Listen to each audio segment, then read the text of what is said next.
Hello friends. तो आज से हम आपका चैप्टर नंबर 2 ऑफ इकोनॉमिक्स शुरू करने जा रहे हैं और चैप्टर नंबर 2 का नाम है national income accounting and related concept. बराबर, तो इसमें अपने को नेशनल इनकम के बारे में पढ़ना है और उससे रिलेटेड कॉन्सेप्ट्स के बारे में पढ़ना है। क्लियर? ठीक, चलिए तो ये चैप्टर तो अपन शुरू करते हैं, national income accounting and related concepts. लेकिन सबसे पहले अपन नेशनल इनकम का मतलब समझ लेते हैं कि नेशनल इनकम यानी होता क्या है। What is the meaning of national income? Clear? तो नेशनल इनकम क्या लगता है आपको? नेशनल इनकम यानी क्या? नेशनल इनकम मीन्स, अगर अपन एकदम जनरल लैंग्वेज में समझें, नेशनल इनकम का मतलब होता है टोटल वैल्यू ऑफ गुड्स और सर्विसेज और बोथ, है ना? या इसको ऐसे भी लिख सकते हैं, total value of goods and services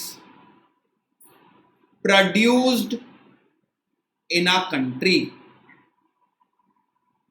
in a year, in a country in a year। एक साल में किसी भी कंट्री में कितने वैल्यू के, कितने रुपए के गुड्स और सर्विस प्रोड्यूस किए गए, उसको बोलते हैं नेशनल इनकम। क्लियर? फिर से, नेशनल इनकम यानी क्या? नेशनल इनकम यानी किसी एक कंट्री में कितने रुपए के गुड्स और सर्विसेज प्रोड्यूस किए गए, कितने वैल्यू के गुड्स और सर्विसेज प्रोड्यूस किए गए एक साल में, उसको बोलते हैं national income. So for example, let's say India में 1 अप्रैल 2020 से लेके 31 मार्च 2021 तक, एक साल हो गया। 1 अप्रैल 2020 से लेके 31 मार्च 2021 के बीच में, ये एक साल में कितने वैल्यू के गुड्स एंड सर्विसेज प्रोड्यूस किए जाते हैं? कहां पर? इंडिया में। क्लियर?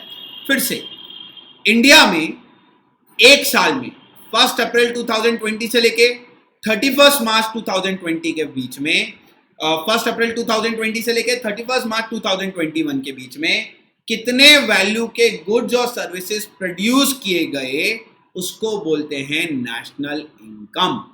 क्लियर हो गया? समझ गया? ठीक, तो नेशनल इनकम का मतलब क्लियर हो गया। एक साल में कितने रुपए के गुड्स और सर्विसेज प्रोड्यूस किए गए, उसको बोलते हैं नेशनल इनकम। क्लियर? ठीक है, चलिए शुरू करते हैं अभी। National income is an uncertain term, है ना? नेशनल इनकम बहुत अनसर्टेन टर्म है, which is used इंटरचेंजली with national dividend. कई बार नेशनल इनकम को नेशनल डिविडेंड भी बोला जाता है, नेशनल आउटपुट भी बोला जाता है, या नेशनल एक्सपेंडिचर भी बोला जाता है। क्लियर? तो नेशनल इनकम को ही और क्या क्या बोला जाता है? नेशनल डिविडेंड भी बोला जाता है, नेशनल आउटपुट भी बोला जाता है, और नेशनल एक्सपेंडिचर भी बोला जाता है। On this basis national income has been defined in a number of ways, है ना? इसका मतलब, क्योंकि नेशनल इनकम के बहुत सारे वर्ड्स हैं, नेशनल डिविडेंड भी है, नेशनल आउटपुट भी है, नेशनल एक्सपेंडिचर भी है, मतलब नेशनल इनकम को अलग अलग तरीके से डिफाइन किया गया है। तो नेशनल इनकम की कोई सिंगल डेफिनेशन नहीं है, डिफाइंड इन डिफरेंट वेज। अलग अलग तरीके से नेशनल इनकम को क्या किया गया? डिफाइन किया गया। क्लियर? इन कॉमन पैरेलेंस, अगर अपन कॉमन लैंग्वेज में बात करें, जनरल लैंग्वेज में बात करें, तो national income means total value of goods और services produced annually in a country. अगर अपन जनरल लैंग्वेज की बात करें तो जनरल लैंग्वेज में क्या बोला जाता है? National income means, national income का मतलब है टोटल वैल्यू ऑफ गुड्स और सर्विसेज, कितने रुपए के गुड्स और सर्विसेज एक साल में कंट्री में बने, जो अपन ने पढ़ा कि भाई जितने रुपए के गुड्स और सर्विसेज एक साल में कंट्री में बनाए गए, वही तो national income. Clear? In other words, total amount of income accruing to a country, मतलब एक कंट्री में कितनी इनकम जनरेट हुई, भाई जितने रुपए के गुड्स और सर्विसेज बने उतने रुपए की इनकम जनरेट हुई। तो in other words total amount of income accruing to a country from economic activity in a year known as national income. एक साल में जितना पैसा अक्रू हुआ उसको नेशनल इनकम बोलेंगे। It includes payment made to all resources in the wages, rent, interest and profit. ये line मैं आपको आगे समझाने वाला हूं, क्लियर? ये आगे लाइन आपको समझ जाएगी, अभी नहीं समझेगी, क्लियर? अब देखते हैं क्या है। लेट्स से एक वीट फार्मर था, है ना, एक फार्मर था जो वीट ग्रो करता था, किसान था जो वीट ग्रो करता था। इसने 100 रुपए का वीट ग्रो किया, ठीक है? कितने रुपए का वीट ग्रो किया? 100 रुपए का। अब इस 100 रुपए के वीट में से इस फार्मर ने क्या किया, 50 रुपए का वीट सेल कर दिया, ठीक है? एक फार्मर था, एक किसान था, उसने 100 रुपए के गेहूं ग्रो किए। उस 100 रुपए के गेहूं में से 50 रुपए का गेहूं तो खुद रख लिया, 50 रुपए का वीट किसी बेकरी वाले को दे दिया, ठीक है? बेकरी वाले को बेच दिया। बेकरी वाले ने इस 50 रुपए के वीट की मदद से ब्रेड बनाई 200 रुपए की, क्लियर? 200 रुपए की ब्रेड बनाई। तो फार्मर ने वीट ग्रो किया कितने रुपए का? 100 रुपए का। 100 रुपए का वीट जो ग्रो किया फार्मर ने, उसमें से 50 रुपए तो सेल्फ कंजम्पशन के लिए ले लिए, 50 रुपए वीट सेल्फ कंज्यूम, खुद के लिए ले लिए, और 50 रुपए का वीट बेकरी वाले को दे दिया। बेकरी वाले ने 50 रुपए के वीट से 200 रुपए की ब्रेड बना दी। तो आप मुझे बताओ भारत में कितने रुपए का प्रोडक्शन हुआ? टोटल कितने रुपए का प्रोडक्शन हुआ?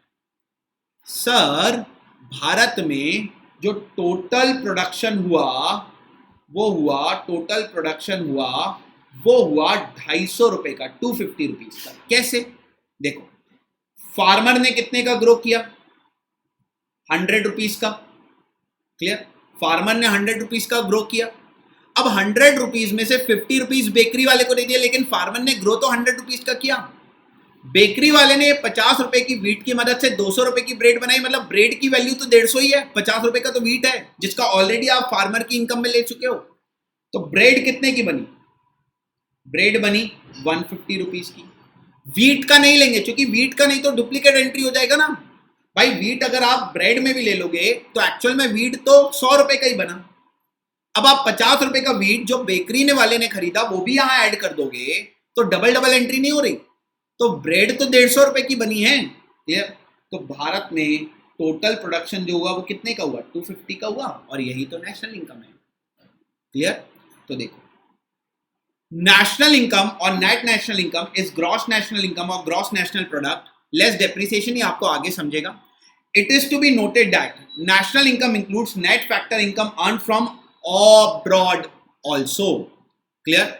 अगर भारत में जो इनकम कमाई गई वो तो नेशनल इनकम का पार्ट है, लेकिन जो नेशनल इनकम भारत के बाहर से कमाई गई है ना, इंडिया में बैठे बैठे अगर आपने बाहर से कमाई है इनकम, वो भी इनकम इंडिया आई, तो वो भी नेशनल इनकम का पार्ट होगा। While computing national income, only finished or final goods are considered, as factoring intermediate goods for manufacturing would amount to double counting. इस एग्जाम्पल में आप देखो, क्या यहां पर कोई इंटरमीडिएट गुड्स है? हाँ सर, ये 50 रुपए का वीट तो इंटरमीडिएट गुड्स है, तो इसको नेशनल इनकम का पार्ट नहीं लेंगे। क्यों नहीं लेंगे? क्योंकि ये 50 रुपए का वीट तो ऑलरेडी यहां पार्ट हो चुका है, क्लियर? फार्मर की इनकम में ऐड हो चुका है। तो इंटरमीडिएट गुड्स को नेशनल इनकम कैलकुलेट करते टाइम नहीं लेंगे, अदरवाइज डबल काउंटिंग हो जाएगा, क्लियर? नेशनल इनकम में टैक्सेस भी इंक्लूड होते हैं, लेकिन सब्सिडीज इंक्लूड नहीं होती है, क्लियर? सो अगर अपन देखें what do mean by national income? National income means जितने रुपए के गुड्स और सर्विसेज भारत में बनाए गए एक साल में, वो नेशनल इनकम होती है।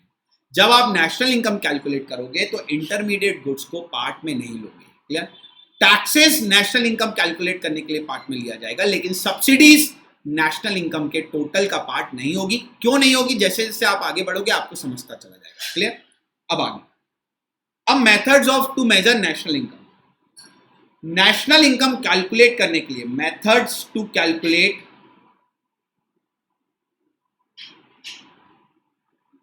National income.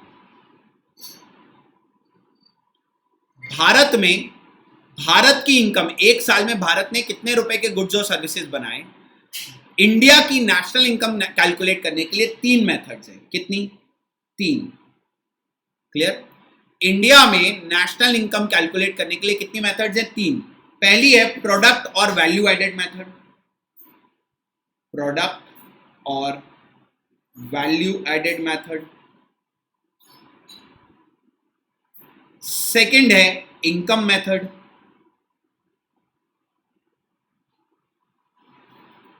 और थर्ड है एक्सपेंडिचर मेथड।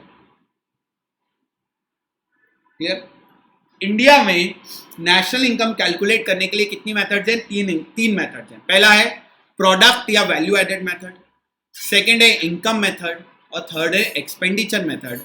अब अपने को ये मेथड एक एक करके समझनी है कि प्रोडक्ट या वैल्यू एडेड मेथड यानी क्या, इनकम मेथड यानी क्या, और एक्सपेंडिचर मेथड यानी क्या। चलिए देखते हैं। There are 3 methods of measuring national income of a country, है ना। किसी भी देश की नेशनल इनकम निकालने के लिए 3 मेथड्स होती हैं।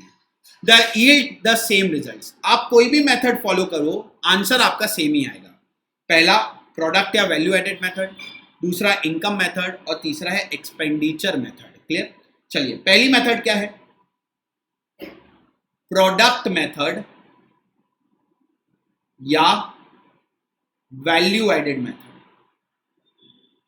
पहली मेथड जिससे नेशनल इनकम निकाली जाती है वो कौन सी मेथड है? प्रोडक्ट मेथड या वैल्यू एडेड मेथड। अब ये मेथड क्या बोलती है?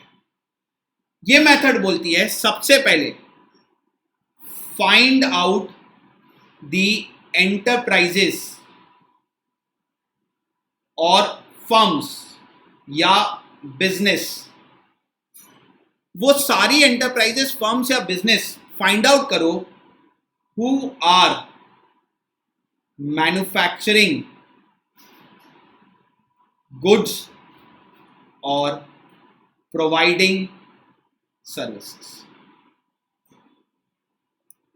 ये मेथड बोलती है सबसे पहले भारत में जो भी बिजनेसेस कुछ मैन्युफैक्चर कर रहे हैं या सर्विसेज दे रहे हैं उनको फाइंड आउट करो। चलो, तो मान लीजिए भारत में 100 कंपनीज है, एग्जांपल ले लीजिए, भारत में 100 ऐसे बिजनेसेस हैं जो कुछ मैन्युफैक्चर करते हैं या सर्विस देते हैं। अब ये 100 बिजनेसेस को सेक्टर वाइज डिवाइड कर दो। क्या कर दो? सेक्टर वाइज डिवाइड कर दो। तो 100 बिजनेसेस में हो सकता है कुछ बिजनेसेस एग्रीकल्चर सेक्टर के हों, कुछ बिजनेसेस हो सकता है फार्मा वाले हों, मेडिसिन बनाते हों, कुछ बिजनेसेस हो सकता है कंस्ट्रक्शन वाले हों, बिल्डिंग बनाते हों, कुछ बिजनेसेस हो सकता है प्लास्टिक का कुछ बनाते हों, कुछ बिजनेसेस हो सकता है स्टेशनरी बनाते हों। ऐसे ये मेथड बोलता है, प्रोडक्ट मेथड या वैल्यू एडेड मेथड बोलता है अगर आपको भारत की नेशनल इनकम निकालनी है तो सबसे पहले आप वो सारे बिजनेसेस ढूंढ लो जो कुछ ना कुछ मैन्युफैक्चर या सर्विस दे रहे हैं। ठीक है, अपन ने ढूंढ लिए। मान लीजिए भारत में ऐसे 100 बिजनेसेस हैं। अब इन 100 बिजनेसेस को उनके सेक्टर वाइज डिवाइड कर दीजिए। तो 100 बिजनेसेस में से हो सकता है एग्रीकल्चर वाले 30 बिजनेसेस हों, फार्मा वाले 10 बिजनेसेस हों, कंस्ट्रक्शन वाले 20 बिजनेसेस हों, प्लास्टिक वाले 15 बिजनेसेस हों। ठीक है, तो 30, 20, 50, 60, 70, 75 और स्टेशनरी वाले 25 बिजनेसेस हों। क्लियर? ठीक, तो सबसे पहले आपको क्या करना है, भारत में वो सारे बिजनेसेस ढूंढो जो कुछ ना कुछ बना रहे हो या सर्विस दे रहे हो। अपन ने एग्जांपल लिया 100 बिजनेसेस ऐसे हैं इंडिया में जो कुछ बना रहे हैं या सर्विस दे रहे हैं, फिर उनको सेक्टर वाइज डिवाइड कर दो। अब एग्रीकल्चर के जो 30 बिजनेसेस हैं इनका टोटल लो कि इन्होंने टोटल कितना प्रोडक्शन किया, टोटल कितना प्रोडक्शन किया। फार्मा वाले जो हैं इनका भी टोटल प्रोडक्शन पता करो, कंस्ट्रक्शन वाले जो हैं इनका भी टोटल प्रोडक्शन पता करो, प्लास्टिक वाले जो हैं इनका भी टोटल प्रोडक्शन पता करो, और स्टेशनरी वाले जो हैं इनका भी टोटल प्रोडक्शन पता करो। तो सेक्टर वाइज अपन ने टोटल प्रोडक्शन पता कर लिया। लेट से इसने बनाया 5000 रुपीज का, 30 ने मिला के 30 बिजनेसेस ने मिला के 5000 रुपए के बनाया एग्जाम्पल। फार्मा वालों ने हो सकता है 2,000 रुपए का बनाया होगा, कंस्ट्रक्शन वालों ने हो सकता है 10,000 रुपए का बनाया होगा, फिर प्लास्टिक वालों ने हो सकता है 20,000 रुपए का बनाया होगा, और स्टेशनरी वालों ने हो सकता है 8,000 रुपए का बनाया होगा। हर सेक्टर का प्रोडक्शन निकल गया एक साल में। इन लोगों ने 30 बिजनेसेस ने, एग्रीकल्चर वालों ने 5,000 का बनाया, फार्मा वालों ने 2,000 का बनाया, कंस्ट्रक्शन वालों की 20 बिजनेसेस ने 10,000 का बनाया। अब इन सब का टोटल ले लो तो 5,000 और 2,000 7,000, क्लियर। 5,000 और 2,000 7,000, 10,000 17,000, 17,000 और 20,000, 17,000 और 20,000 will come 37,000 plus 8,000, this will come 45,000। मतलब भारत में टोटल 45,000 रुपीज के गुड्स का प्रोडक्शन हो गया, और ये भारत की क्या हो गई, नेशनल इनकम। तो देखो प्रोडक्शन मेथड बहुत सिंपल है, पढ़ने में तो बहुत सिंपल है, प्रैक्टिकली डिफिकल्ट होगा। पढ़ने में कितना सिंपल है, अगर आपको अपने इंडिया की नेशनल इनकम निकालनी है प्रोडक्ट मेथड से, तो प्रोडक्ट मेथड क्या बोलती है, सबसे पहले वो सारे बिजनेसेस ढूंढो जिससे कोई गुड्स या सर्विसेज मैन्युफैक्चर हो रहे हो, ठीक है। सारे गुड्स और सर्विसेज ढूंढ लिए, अपन को पता चला 100 बिजनेसेस हैं ऐसे। अब ये 100 बिजनेसेस को सेक्टर वाइज डिवाइड कर दो, सेक्टर वाइज डिवाइड कर दिया तो 100 बिजनेसेस में से 30 एग्रीकल्चर वाले होंगे, 10 फार्मा वाले होंगे, एक्सेट्रा एक्सेट्रा। अब एग्रीकल्चर वालों ने टोटल ने मिलकर कितना बनाया, 5,000 रुपए का बनाया। फिर फार्मा वालों ने टोटल मिलकर कितना बनाया, 2,000 का बनाया। ऐसे हर सेक्टर का टोटल ले लो कि कितने रुपए के गुड्स इन्होंने प्रोड्यूस किए या सर्विस दी, और फिर सबका टोटल ले लो, जितना टोटल आया वही इंडिया की क्या हो गई, नेशनल इनकम। क्लियर। तो अब पढ़ लेते हैं, देखो product method. Product method means measure the contribution of each producing enterprise in a domestic territory of a country. तो अपने देश में जितने भी प्रोड्यूसिंग एंटरप्राइजेस हैं, जितने भी बिजनेसेस हैं, उन्होंने कितने रुपए का प्रोडक्ट बनाया, जब आप उसका टोटल ले लोगे तो प्रोडक्ट मेथड हो गई। This method involve the following steps. किया। अब प्रोडक्ट मेथड में सबसे पहले आपको क्या करना है, identifying the producing enterprises and classifying them into individual sector according to their activity. अभी मैंने भी आपको बताया, सबसे पहले आप वो सारे एंटरप्राइजेस ढूंढ लो। तो देखो आइडेंटिफाइंग द प्रोड्यूसिंग एंटरप्राइजेस, तो अपन ने ढूंढ लिए कितने हैं, 100 है। उसके बाद उनको सेक्टर वाइज डिवाइड कर दो, तो कुछ एग्रीकल्चर सेक्टर के होंगे, कुछ फार्मा सेक्टर के होंगे, कुछ कंस्ट्रक्शन सेक्टर के होंगे, वो डिवाइड कर दो। फिर एस्टिमेटिंग नेट वैल्यू, उन्होंने कितना वैल्यू ऐड किया ईच प्रोड्यूसिंग एंटरप्राइज ने। क्लियर। जैसे फार्मा एग्रीकल्चर ने कितना ऐड किया, 5,000, फार्मा ने 2,000। ऐसे हर एक एंटरप्राइज का आप वैल्यू निकालो, कितने रुपए के गुड्स बनाए, और सबको ऐड कर दो, तो आपको मिल जाएगा national income. Clear. Goods and services are counted in GDP, है ना, एट देयर मार्केट वैल्यूज। तो आपको मार्केट वैल्यू निकालनी है, जितने रुपए के भी इन लोगों ने गुड्स और सर्विसेज निकाले उसकी मार्केट में वैल्यू क्या है, और उसको ऐड कर दो। ठीक। The product approach defines a national gross product as that market value of goods and currently produce within a nation during a one period of time. मैंने आपको यही बताया, प्रोडक्ट अप्रोच हमको क्या बताता है, प्रोडक्ट अप्रोच हमको बताता है कि कितने रुपए के गुड्स और सर्विसेज किसी भी नेशन में बने एक साल में। The product approach measuring national income involves adding up the value of all the final goods and services produced in a country during the year. Clear? एक साल में कितने रुपए के गुड्स और सर्विसेज भारत में बने, जब आप उनको ऐड कर दोगे तो प्रोडक्ट मेथड से निकल जाएगा नेशनल इनकम।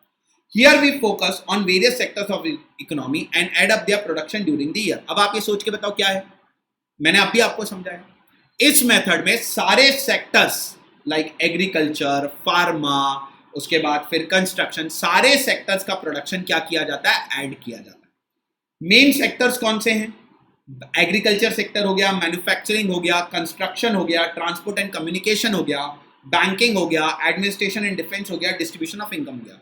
जब आप ये सारे सेक्टर्स के प्रोडक्ट्स को ऐड कर दोगे कि एक साल में कितने का बना, तो आपको नेशनल इनकम निकल जाएगी। क्लियर।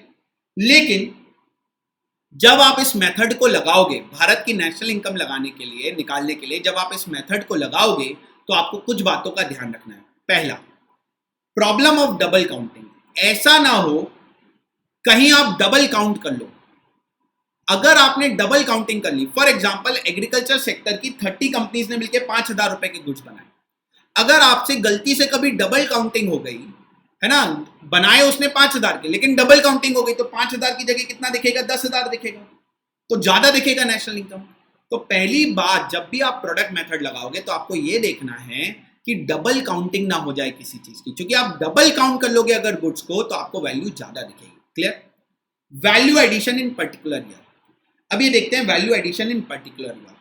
लेट्स से कोई एक्स लिमिटेड था, ठीक है, इसने 2018 में जो टोटल प्रोडक्शन किया वो किया 1000 यूनिट्स का। इसमें से सेल हो गया 800 यूनिट्स, तो बच गया, क्लोजिंग वैल्यू आ गई 200। ठीक है, 2018 में 200 रुपए के गुड्स बच गए। अब आई 2019, ठीक है, अब ये जो पिछले साल के 200 रुपए के गुड्स बच गए थे ना इसने सोचा चलो अब मैं 2019 में बेचूंगा, फेंकेगा थोड़ी भाई, बचा रहेगा तो अगले साल बेचेगा, तो कैरी फॉरवर्ड होकर आया 200 रुपए के गुड्स कैरी फॉरवर्ड होकर आए। करंट ईयर में जो प्रोडक्शन हुआ वो हुआ 1400 रुपए का। तो आप मुझे बताओ, जब ये बोला जाए कि 2019 में कितना प्रोडक्शन हुआ, तो आप 1600 बोलोगे या 1400 बोलोगे? 1400 बोलोगे। भाई जो पिछले साल प्रोडक्शन हुआ वो तो पिछले साल काउंट हो गया ना। तो जब आप नेशनल इनकम निकालोगे प्रोडक्ट मेथड से, तो इस साल जितना प्रोडक्शन हुआ है वही लेना है। पिछले साल का जो कैरी फॉरवर्ड होकर आएगा उसको टोटल का पार्ट नहीं लेंगे, क्योंकि वो पिछले साल का है। तो value addition in a particular year में जिस साल बना वही ऐड होगा। While calculating national income, the values of goods ended in a particular year in question are added up, है ना। पर्टिकुलर ईयर, जैसे अगर आप 2019 का निकाल रहे हो, फॉर एग्जांपल अगर आप 2019 का निकाल रहे हो, तो 2019 में जितना प्रोडक्शन हुआ उतना ही आपको नेशनल इनकम में लेना है। क्लियर? अब आगे, the values added which had previously been added to the stock of raw material goods have been ignored. पिछले साल की वैल्यू को इग्नोर करेंगे। Clear? GDP thus includes only those goods and services that are newly produced within the current period. जो इस साल नए goods और सर्विसेज हुए उन्हीं को आपको ऐड करना है, पिछले साल के गुड्स और सर्विसेज को ऐड नहीं करना है। तीसरी बात क्या ध्यान रखनी, स्टॉक एप्रिसिएशन। अब देखते हैं स्टॉक एप्रिसिएशन क्या है।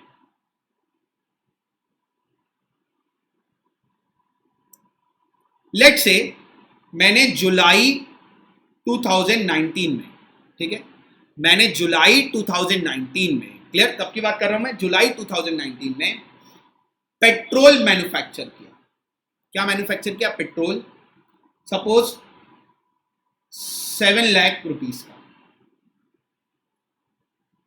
इतने रुपए का पेट्रोल मैन्युफैक्चर किया। अब ये जुलाई 2019 में बिका नहीं, अगस्त 2019 में पेट्रोल के रेट बढ़ गए, तो यही पेट्रोल जो जुलाई 2019 का था वो हो गया 7,50,000 का, इतने रुपए का हो गया। तो मुझे बताओ मेरा एक्चुअल प्रोडक्शन कितने का है?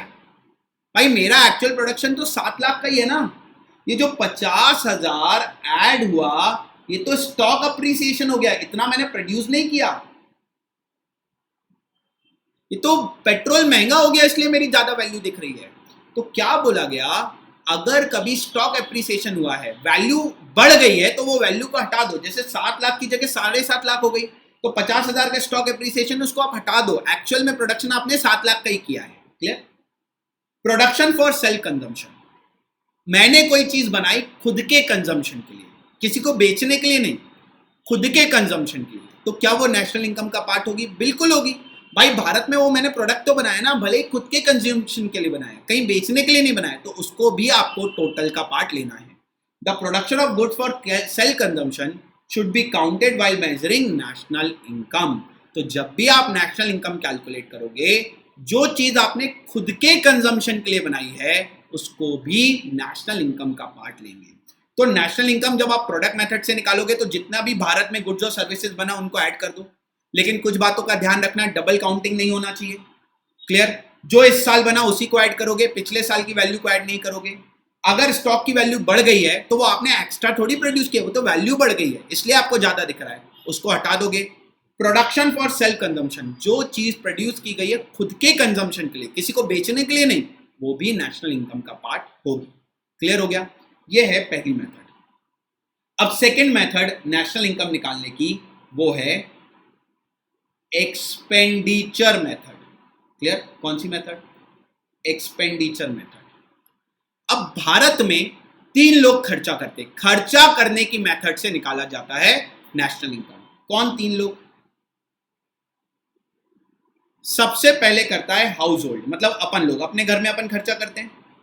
कोई चीज कंज्यूम करने के लिए खर्चा करते हैं, तो that is called consumption expenditure. भाई अपने घर में जो भी पैसा खर्च होता है वो तो अपन कंजम्पशन के लिए खर्चा करते हैं ना, सब्जी लाते हैं, फ्रूट्स लाते हैं, किराना लाते हैं, है ना। तो जो भी चीजें अपन पैसा खर्च करते हैं, घर वाले हाउस होल्ड जो पैसा खर्च करता है वो कंजम्पशन एक्सपेंडिचर होता है। बिजनेस भी खर्च करता है। बिजनेस पैसा क्यों खर्च करता है? ताकि वो इन्वेस्टमेंट कर पाए, उसका बिजनेस ग्रो हो, तो उसको बोलते हैं इन्वेस्टमेंट एक्सपेंडिचर। बिजनेस पैसा खर्च करता है अपने बिजनेस में इन्वेस्ट करने के लिए, है ना, तो उसको बोलते हैं फर्म्स। उसको आप फर्म्स भी बोल सकते हो। और तीसरा खर्चा करता है कौन? गवर्नमेंट। गवर्नमेंट भी एक्सपेंडिचर करता है देश को चलाने के लिए। तो दूसरी मेथड जो बोलती है एक्सपेंडिचर मेथड वाली, वो बोलती है जब आप कंजम्पशन एक्सपेंडिचर को, जो घर वालों ने किया, जो हाउस होल्ड ने किया, बिजनेस एक्सपेंडिचर को, जिसको आप इन्वेस्टमेंट एक्सपेंडिचर बोलते हो, और गवर्नमेंट एक्सपेंडिचर को ऐड कर दोगे, तो जो आपको टोटल मिलेगा वो कहलाएगा नेशनल इनकम। क्या कहलाएगा? National income. तो सेकंड मेथड जो नेशनल इनकम निकालने की है वो है एक्सपेंडिचर मेथड। जब हाउस होल्ड के खर्चे, बिजनेस के खर्चे और गवर्नमेंट के खर्चों को ऐड कर दिया जाएगा, एक साल में इन तीनों ने जो भी खर्चे किए, जब अपन इनको ऐड कर देंगे तो वो कहलाएगा एक्सपेंडिचर मेथड से निकाली गई नेशनल इनकम। देखते हैं, चलो। The expenditure approach measure national income as total spending on final goods and services within nation during the year. तो एक साल में, है ना, ड्यूरिंग द ईयर, एक साल में किसी भी कंट्री में, है ना, during year with in a nation, एक साल में किसी भी कंट्री में टोटल जो स्पेंडिंग करी, है ना, टोटल जो स्पेंडिंग करी गुड्स और सर्विसेज पर, उसको टोटल को बोलेंगे national income. The expenditure approach to measuring national income has to add up all expenditure made for final goods and services at a current price by households, firms and government during a year। एक साल में घर वालों ने खर्चा किया, businesses ने खर्चा किया और गवर्नमेंट ने खर्चा किया। जब इन तीनों के खर्चे को, साल भर के खर्चे को मैं ऐड कर दूंगा तो क्या मिल जाएगी? नेशनल इनकम मिल जाएगी। Clear? The aggregate final expenditure on final output thus is of the four broad categories. Generally चार चीजें ऐड की जाती, मैंने तीन तो आपको बता दी, हाउस होल्ड, फर्म्स और गवर्नमेंट। ये तीनों के खर्चे को जब मैं ऐड करता हूं तो मुझे क्या मिल जाता है? नेशनल इनकम मिल जाता है सेकंड मेथड से। देखते हैं, सबसे पहला है consumption expenditure. Consumption expenditure is the largest component of national income, है ना। किसी भी देश में सबसे बड़ा जो खर्चा होता है वो कंजम्पशन एक्सपेंडिचर होता है। कौन करता है? हाउस होल्ड करता है। It includes all expenditure on goods and services produce to the final consumer during the year.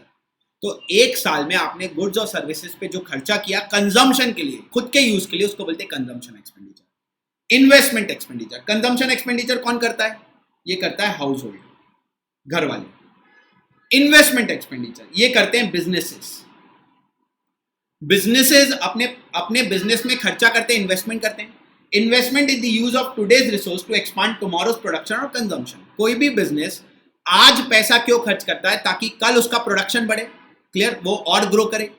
Investment expenditure is the expenditure incurred by business firms. ये कौन करता है? ये बिजनेसेस करती हैं न्यू प्लांट्स पर, adding to the stock, inventories पर, stock के ऊपर, रॉ मटेरियल के ऊपर और न्यूली कंस्ट्रक्टेड हाउसेज, बिल्डिंग बनाने पर। तीसरा, गवर्नमेंट भी पैसा खर्चा करता है। It is the second largest component of national income. देश में सबसे ज्यादा खर्चा सेकंड नंबर पर गवर्नमेंट करती है। पहले पर कंजम्पशन है, सेकंड पर गवर्नमेंट है। Clear? It includes all government expenditure on currently produce goods and services. अब देखो गवर्नमेंट कहाँ कहाँ खर्च करती है? रोड पर, डैम पर, ब्रिजेस पर, रेलवे पर। तो गवर्नमेंट जिन गुड्स और सर्विसेज पे खर्चा कर रही है उसको बोलते हैं government expenditure, but exclude transfer payment by computing national income. Clear? ये अपन देखेंगे क्या है। फिर चौथी चीज जो ऐड करनी है, नेट एक्सपोर्ट्स। नेट एक्सपोर्ट्स का मतलब होता है एक्सपोर्ट माइनस इंपोर्ट। एक्सपोर्ट में से जब आप इंपोर्ट माइनस कर दोगे तो नेट एक्सपोर्ट्स मिलेगा। नेट एक्सपोर्ट्स पर कितना खर्चा किया गया उसको भी ऐड कर दीजिए। तो जब आप ये चारों चीजें ऐड कर दोगे, क्या क्या? Consumption expenditure, investment expenditure, government expenditure और नेट एक्सपोर्ट्स, ये चारों चीजों ऐड करने के बाद आपको जो टोटल मिलेगा वो कहलाएगा एक्सपेंडिचर मेथड से निकाली गई नेशनल इनकम। क्लियर? लेकिन एक्सपेंडिचर मेथड लगाते टाइम भी आपको कुछ बातों का ध्यान रखना है। पहली बात क्या ध्यान में रखनी है, प्रिकॉशन क्या लेना है? The expenditure on second hand goods should not be included as they do not contribute to the current year production of good. Second hand goods पर किए गए खर्चे को, टोटल का पार्ट, उस खर्चे को ऐड नहीं करेंगे। कौन से खर्चे को? जो खर्चा सेकेंड हैंड गुड्स पर किया गया। क्यों? क्योंकि सेकेंड हैंड गुड्स पर जो खर्चा किया गया है उससे कोई नए गुड्स तो बने नहीं, वो तो पुराने ही गुड्स हैं, तो उससे तो नेशनल इनकम बढ़ी नहीं, वो तो भाई ऑलरेडी बने हुए गुड्स हैं, उसी पर फिर से खर्च कर रहे हो। तो सेकेंड हैंड गुड्स पर जो खर्चा होगा उसको खर्चे का पार्ट, उसको एक्सपेंडिचर मेथड में टोटल में नहीं लेंगे। दूसरा, ओल्ड शेयर्स और बॉन्ड्स। सपोज मैंने किसी कंपनी के शेयर्स खरीदे, मैंने वो शेयर्स आपको बेचे, तो आपने खर्चा किया, क्या उससे नए शेयर्स बने? नहीं, वो तो मेरे शेयर्स थे, मैंने आपको बेचे, तो कोई नए शेयर्स मार्केट में नहीं आए, नए बॉन्ड्स नहीं आए। तो सेकेंड हैंड ओल्ड शेयर्स और बॉन्ड्स पर अगर कोई एक्सपेंडिचर हो रहा है तो वो भी टोटल का पार्ट नहीं होगा, क्योंकि उससे कोई नए शेयर्स और बॉन्ड्स मार्केट में नहीं आए। क्लियर? तीसरा, अगर गवर्नमेंट खर्चा कर रही है, क्या गवर्नमेंट के खर्चे को टोटल का पार्ट लेते हैं? हाँ, अब भी अपन ने पढ़ा, गवर्नमेंट जो खर्चा करती है उसको भी टोटल का पार्ट लेना है, अब भी अपन ने पढ़ा। लेकिन अगर गवर्नमेंट खर्चा कर रही है अनएम्प्लॉयमेंट बेनिफिट्स पर, जो लोग बेरोजगार है उनको पैसा दे रही है, पेंशन बांट रही है, पब्लिक डेट पर इंटरेस्ट पे कर रही है, लोन पर इंटरेस्ट पे कर रही है, तो उसको टोटल का पार्ट नहीं लेंगे। क्यों नहीं लेंगे? क्योंकि इनसे कोई प्रोडक्टिव एक्टिविटी नहीं हो रही। तो तीन चीजें टोटल का पार्ट नहीं आएंगी। सेकेंड हैंड गुड्स पर किए गए खर्चे को टोटल का पार्ट नहीं लेंगे, ओल्ड शेयर्स और बॉन्ड्स पर खर्चा किया है तो उसको टोटल का पार्ट नहीं लेंगे, वो खर्चे को एक्सपेंडिचर मेथड में नहीं लेंगे। और गवर्नमेंट ने अगर अनएम्प्लॉयमेंट बेनिफिट, बेरोजगार लोगों को कुछ दिया, क्लियर, ओल्ड एज लोगों को पेंशन बांटी, लोन के ऊपर इंटरेस्ट पे किया, तो इससे कोई प्रोडक्टिव एक्टिविटी तो नहीं हो रही ना, ये तो फालतू का खर्चा हो रहा है, तो इसको भी टोटल का पार्ट नहीं लेंगे। क्लियर? तो this is the second method जिससे एक्सपेंडिचर मेथड से नेशनल इनकम निकाली गई। अब थर्ड मेथड क्या है? थर्ड मेथड है इनकम मेथड। ठीक है, थर्ड मेथड इनकम मेथड, जिससे नेशनल इनकम कैलकुलेट की जाती है। अब देखो, जब कोई बिजनेस शुरू होता है तो चार लोग पैसा कमाते हैं। क्लियर? सबसे पहले कमाता है लेबर, लेबर को मिलती है वेजेस। ठीक है, दूसरा कौन कमाता है? ओनर, जिसके प्रीमाइसेस में आप बिजनेस कर रहे हो, वो कमाता है रेंट। ठीक है, तीसरा इंटरेस्ट, जिसने लोन दिया है। ठीक है, लोन गिवर, जिसने लोन दिया वो इंटरेस्ट कमाता है। और चौथा, जिसका बिजनेस है, एंटरप्रेन्योर, वो कमाता है प्रॉफिट। एक बिजनेस से चार लोग पैसा कमाते हैं, लेबर वेजेस के रूप में कमाता है, ओनर रेंट के रूप में कमाता है, जिसने लोन दिया वो इंटरेस्ट के रूप में कमाता है, और जो एंटरप्रेन्योर, जिसने बिजनेस किया, वो प्रॉफिट के रूप में कमाता है। जब मैं इन चारों की इनकम को ऐड कर दूं, wages plus rent plus interest plus profit, जब मैं ये चारों का इनकम इन अ ईयर, एक साल में कितना ये पैसा कमाया गया, जब मैं इन चारों को ऐड कर दूं तो मुझे मिल जाएगा नेशनल इनकम। ठीक है, तो टोटल साल भर में वेजेस कितना कमाया, टोटल साल भर में रेंट कितना कमाया, टोटल साल भर में इंटरेस्ट कितना कमाया, और टोटल साल भर में प्रॉफिट कितना कमाया, सबने, पूरे देश ने मिलके, जब मैं इन चारों को एक साल का ऐड कर दूंगा तो वो नेशनल इनकम मिल जाएगी। क्लियर? तो this is the method of income method. अब देखो income method, income approach is another alternative way of computing national income, है ना, ये एक और तरीका है नेशनल इनकम निकालने का। This method seeks to measure national income at the phase of distribution, है ना, जब पैसा डिस्ट्रीब्यूट किया जा रहा है, भाई बिजनेस पैसा डिस्ट्रीब्यूट ही तो कर रहा है, तो जो पैसा डिस्ट्रीब्यूट किया जा रहा है उनको ऐड कर देंगे। In the production process of economy, the factors of production are engage by the enterprises. एक बिजनेस को करने के लिए बहुत सारी चीजें लगती हैं, दे आर पेड मनी। अब जैसे लेबर लगा, है ना, ओनर लगा, फिर जो रेंट पर जिसने दिया है, फिर लोन वाला लगा, एंटरप्रेन्योर लगा, तो इनको जो भी पैसा दिया जा रहा है, clear, paid by the enterprise. क्या क्या दिया जाता है? वेजेस दिया जाता है, रेंट दिया जाता है, इंटरेस्ट दिया जाता है और प्रॉफिट दिया जाता है। National income thus may be defined as sum of, ये बहुत इंपॉर्टेंट है, sum of wages, rent, interest and profit received or accrued to the factors of production in लिeu of services of the production of goods. तो goods बनाने के लिए wages दिया गया, रेंट दिया गया, इंटरेस्ट दिया गया एंड प्रॉफिट दिया गया, जब आप इन चारों का टोटल ले लोगे तो वो कहलाएगी national income. Briefly national income is the sum of, है ना, क्या लिखा गया देखो, briefly national income is the sum of, national income total है इनकम का, वेजेस का, रेंट का, इंटरेस्ट का और प्रॉफिट का। जब आपने ये सब टोटल ले लिया नेशनल इनकम मिल गई of the 4 factors of production. अब 4 कैटेगरीज, किन किन का टोटल लेना है? वेजेस, ये कमाते हैं एम्प्लॉइज, रेंट ये कमाता है ओनर, इंटरेस्ट जिसने पैसा लगाया, कैपिटल लगाया, और चौथा प्रॉफिट। जब ये चारों का आप टोटल ले लोगे तो आपको नेशनल इनकम मिल जाएगी। लेकिन इस मेथड को लगाते टाइम आपको कुछ बातों का ध्यान रखना है, प्रिकॉशंस लेना है। क्या? पहला, जो पैसा गिफ्ट के फॉर्म में दिया गया, डोनेशंस के फॉर्म में दिया गया, स्कॉलरशिप के फॉर्म में दिया गया और इनडायरेक्ट टैक्सेस के फॉर्म में दिया गया, शुड नॉट बी इंक्लूडेड। तो गिफ्ट, डोनेशंस, स्कॉलरशिप और टैक्सेस से हुई इनकम को टोटल का पार्ट नहीं लेंगे। इलीगल मनी अगर आपने कमाया है स्मगलिंग एंड गैम्बलिंग से, भले ही वो आपने इनकम कमाई है लेकिन वो भी टोटल का पार्ट नहीं होगा। तो आपने किडनैपिंग करके किसी का पैसा कमाया तो वो टोटल का पार्ट नहीं होगा। विंडफॉल गेन्स, तुक्के में कमाया गया पैसा, फ्लूक में, जो कभी कमार खाते हैं, लाइक लॉटरी निकल गई, कोई गैम्बलिंग, कोई गेम शो में आप जीत गए, लॉटरी निकल गई, तो ये आप हर बार कमाते हो क्या? नहीं, तो ये भी नेशनल इनकम का पार्ट नहीं होगी। तो ये 3 इनकम नेशनल इनकम का पार्ट नहीं होगी। कौन कौन सी? Gifts, donation, scholarship, indirect taxes, illegal money और जो विंडफॉल गेन्स। विंडफॉल गेन्स मतलब जो कभी कभार हो जाते हैं, प्राइज वॉन, लॉटरीज, ये भी नेशनल इनकम का पार्ट नहीं होगी। क्लियर? सो नेशनल इनकम निकालने के लिए अपन ने देखा 3 मेथड्स हैं। एक प्रोडक्शन मेथड,